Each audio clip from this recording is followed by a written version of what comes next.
terminat și dormitorul.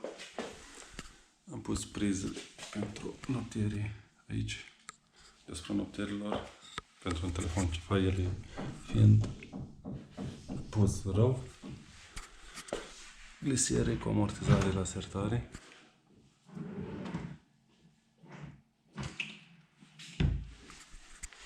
Patul e un pat pe picioare din pal.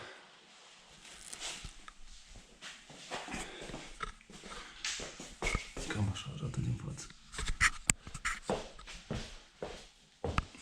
Mobilul este din pal alb lucios.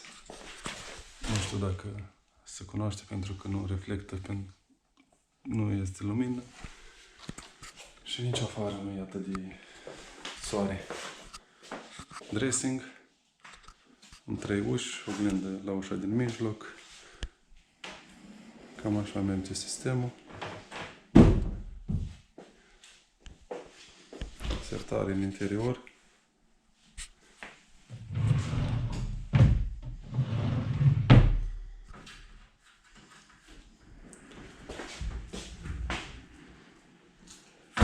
În partea asta am pus bară de haine la 1,5 m pentru haine mai lungi.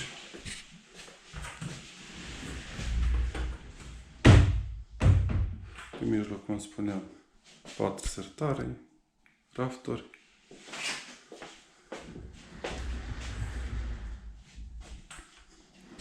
Cam așa se aude sistemul. Ușa din mijloc se oprește în poziția asta. Aici am pus 2 bare de haine, pentru haine mai scurte. Aici niște raftulețe, că în spate are un stâlp de beton.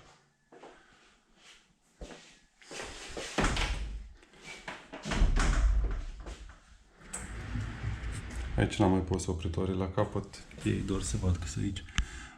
Nu i-am mai pus pentru că plesnește ușa la margine.